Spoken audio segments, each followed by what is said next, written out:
Hello everybody and welcome to another knockoff review. In today's video I'm going to be taking a look at the Nuclear Warrior Engineering of War God.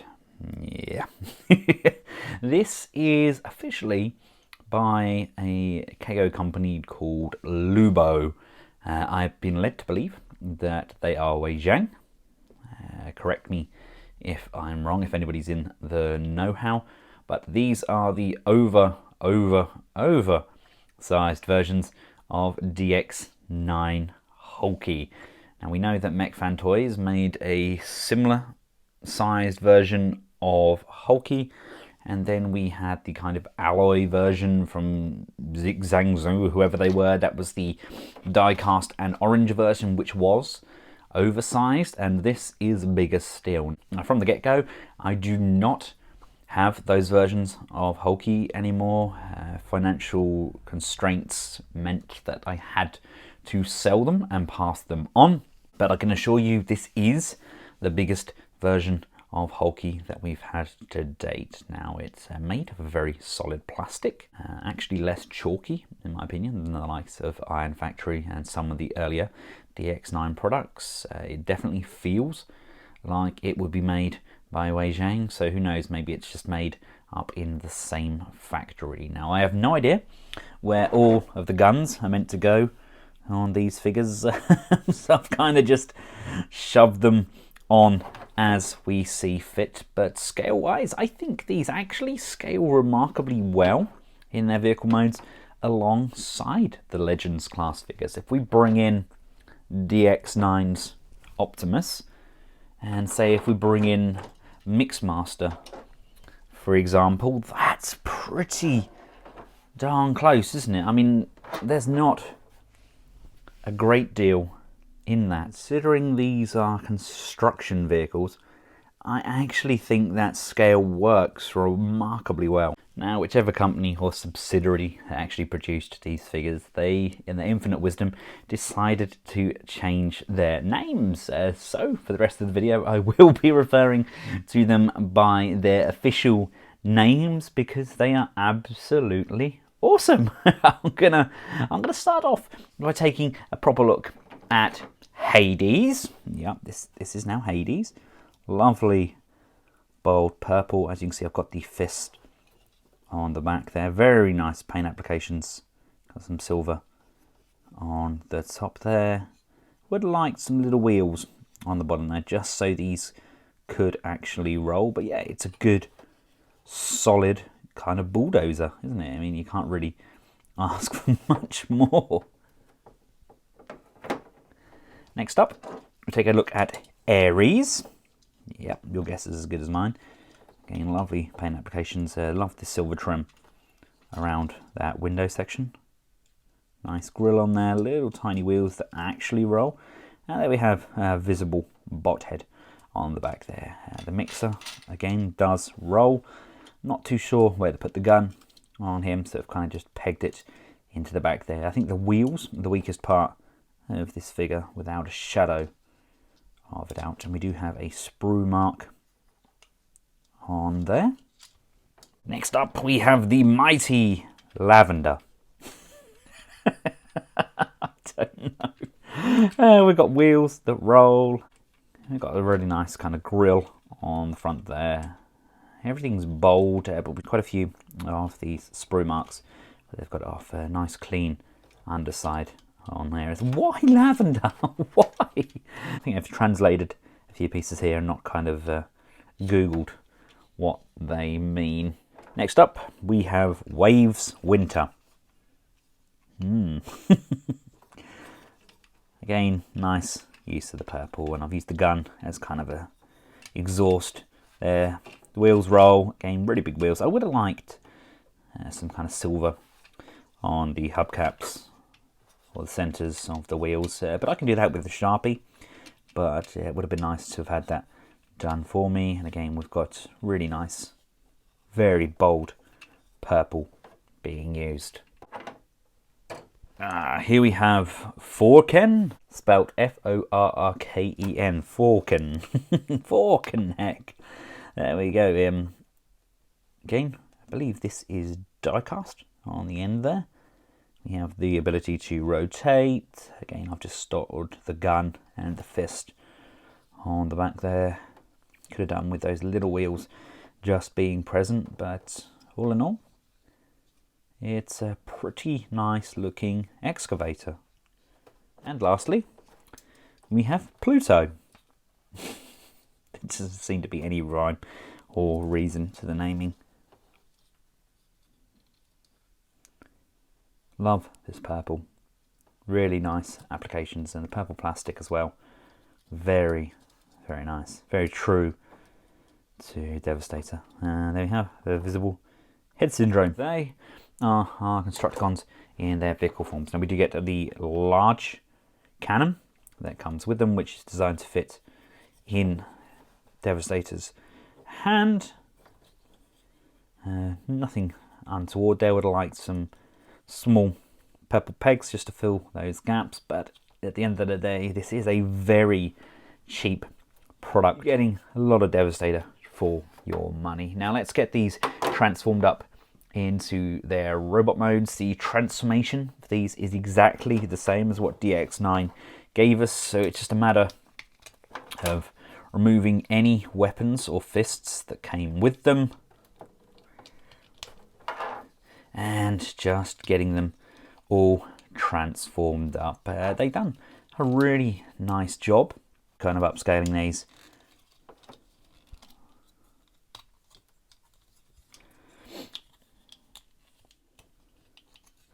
But they are not perfect. They're good, but something's just not quite right about them.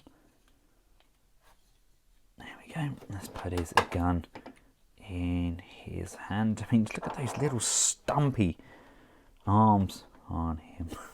They're really, really tiny, aren't they? And his head does suffer somewhat from a nodding head syndrome. It's a little bit loose on that pin. We do have space there for a Decepticon insignia of some sort. A very slight one though. This is kind of in the shape of a fox, isn't it? Again, just remove the fists and the gun. Nice face sculpt, especially.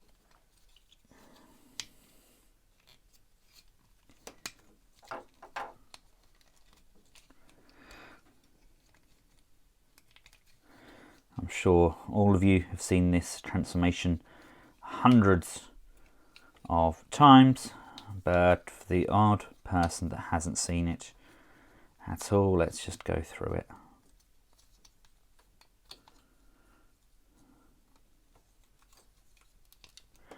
Slide that up so it tucks down nicely. Again with the feet, rotate and flip down, rotate and flip down like so. Make sure that back is nice and straight, and we can put that gun back in his hand. Again, his arms are a little bit stocky. I do like the fact that there's quite a bit of difference in their sizes as well. They're not all a uniform size, which is good because you don't want all your bots to be exactly the same size. It just doesn't look right, in my opinion.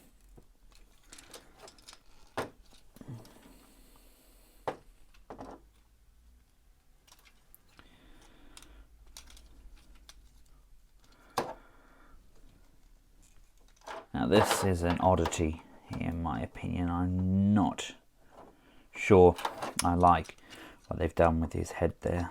They've kind of, I don't know, I don't agree with the paint scheme. I know they've tried to keep them more uniform, but I don't think that really works. What do you think? Let me know your thoughts in the comments section below.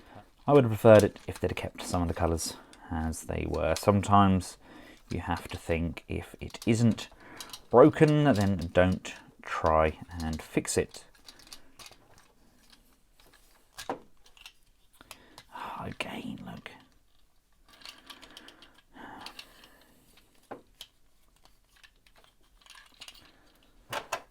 There we go. There's his gun. transform this one up. Bring the arms around. All the joints, all bar that head that we looked at, they're all nice and tight. Plastic quality is consistent throughout the entire figure. There's nothing untoward there. Everything seems to work nicely.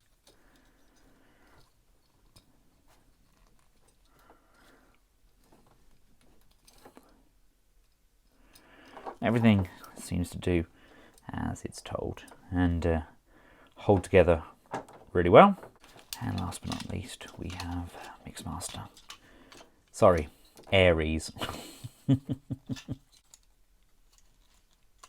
Love it. Absolutely love it.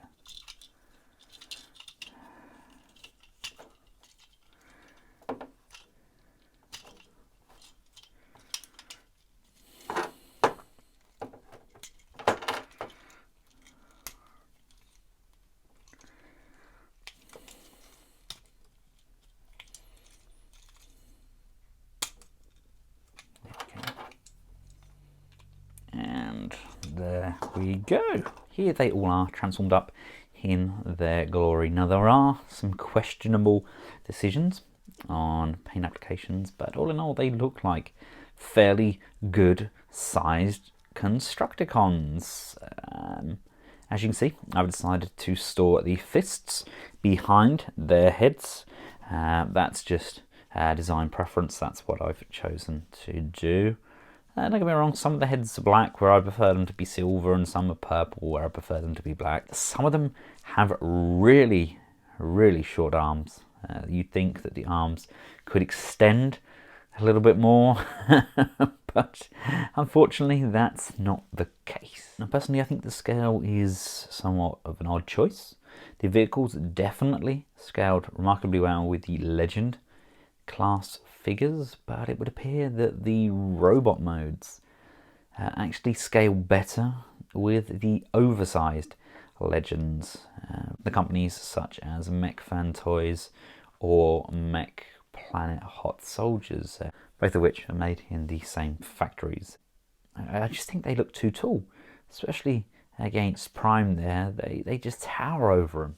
I mean, even the X2 Toys Deluxe Optimus Prime, it's kind of more in keeping with their scale. Mass shifting is a very strange thing. Of course, I think the be all and end all will be when we convert these up into Devastator. So let's start off with Pluto. Let's bring him in. Let's remove his weapons like so. This is going to come up. This is going to form the front of the chest. Bringing this down, bringing this down. The actual Devastator head just flips up like so. These can be brought back down onto the legs like this and like this, and these will actually split, and the arms come around to the front on both sides, and this side goes directly under, and this one actually just curves under like so and covers off that bottom piece. This comes round, this comes round again. There's a groove just there that's going to line up and tab in.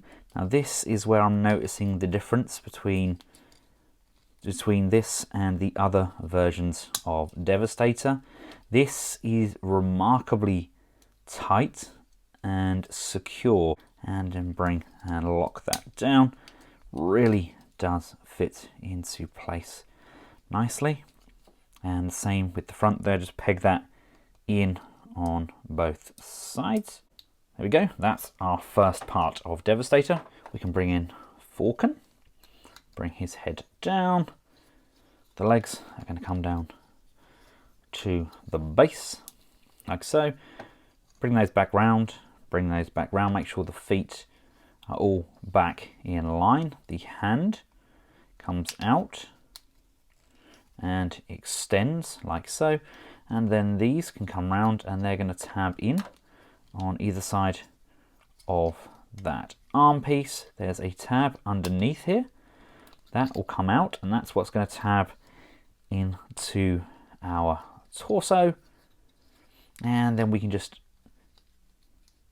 sort out these pieces on top, reverting them back to how they were for vehicle mode. Bring that up, over and around, slotting that back into position. We can then bring the hook all the way back around, and that comes back on itself. And then we want to rotate the hand. This can then line up with these two tabs and work its way in, and actually moves inwards and outwards without dropping down, unlike the MechFanToys version that I had that used to just fall off willy-nilly. Next up, we do the same thing for Hades. Just get him transformed up again into his vehicle mode, slide those into the center and tab those down. The head goes up, the legs are going to straighten back out on both sides. These are going to then come back around. The arm is going to pull out and extend. These are then going to tab in on both sides. Again, this is nice and firm. We can bring the top of the shovel up. That's going to come round. That's going to come round. And then we've got that same tab on the underside that we can bring out. God, that's stiff. And these are just going to tab in on the side, like so. Again, nice movement on there, nice and stiff. Now let's transform up Lavender. Let's rotate his head and pop that down. These are going to form the Devastator legs, and we just need to relocate his arms. They're going to come around to the back. That's going to meet in the middle. This one's going to come around to the back, and again that's going to meet in the middle, like so. We have tabs on the underside here, which are going to tab in to the feet.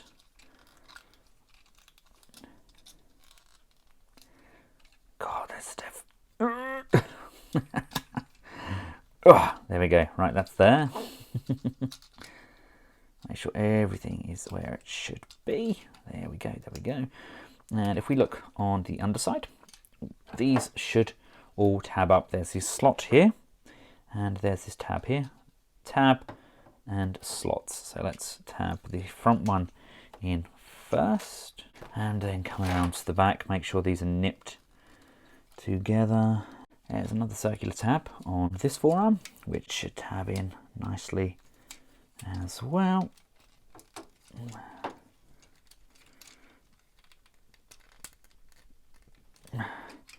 And then finally these should slide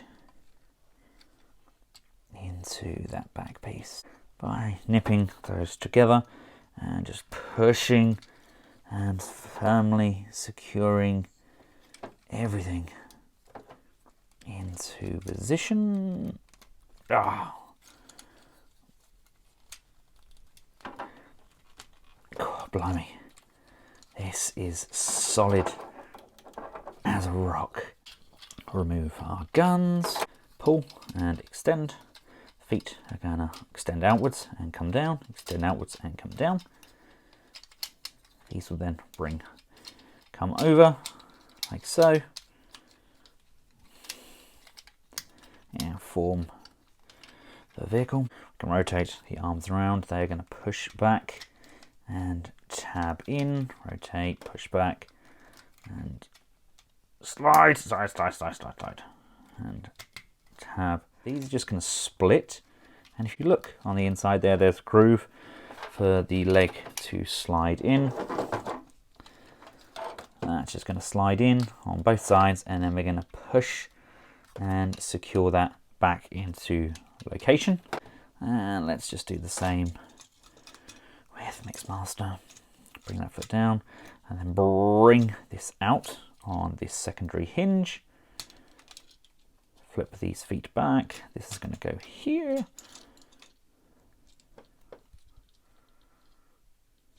And the arms can then go back, tab in. This can come back up. And we've got this circular peg here, And we can just plug that finally into that leg piece. And here we have him fully combined. I love how he looks. It's such a vibrant green, and the purples really do pop. Paint applications are really nice. Now he does have that kind of lean on him that Hulkie seems to have, where he just kind of tilts forward somewhat, and unfortunately that's as far as the forearms come out. We have heads that tend to keep popping down. It just won't stay up properly, it just keeps dropping down. The legs and the back, they do tidy up pretty nicely. It's nice to have the tires flick across the back, covering off the back of those legs. Would have liked more of a heel spur, but at the same time I could probably unpeg the arms there and just have them flip around the back if I see fit. But all in all, it's a good interpretation of Devastator. You know, DX9 originally done a very good job at releasing this. Great engineering for the size, and credit goes to them, really. Yes, this is a very good version of that figure.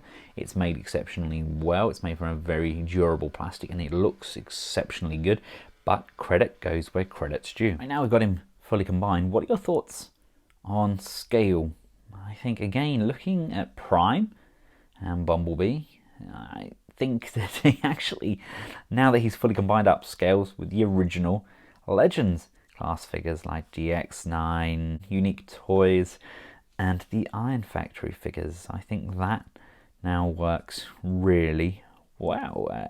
Prime is a very good height alongside, but don't get me wrong, the Dinobots, they also look like they scale really well. It's a tough decision, or we can just mix and match as we see fit. The downside to these joints are, as good as they are, the gun is still too heavy. It does pull the arms down, no matter what you do with it. It's not perfect, but we can still have the likes of Bumblebee being carried around. If you haven't already seen the articulation on these Devastators, they are pretty good. The heads can look up and down, left and right. Shoulders can go all the way around. We can come out to the side. Forearms can rotate, but they are limited on their forwards motion. Rotation at the wrists, the fingers are all pinned, but the trigger finger is separate and there's a ball jointed thumb. Hip skirts at the front allow for legs to come this far forwards and this far back, out to the side. There's an upper knee swivel. There's a knee rotation, albeit very kind of tight and limited. And we do get some pivot left and right on those feet. So with a little bit of patience, you can get some pretty neat poses out of this guy. It's not perfect, but it's definitely not terrible, and it's a bargain for the price. Let me know your thoughts in the comments section below. I've included a link through to Sir Toys where I purchased this, and until next time, from myself and the Nuclear Warrior Engineering of Warguard, thanks for watching, goodbye.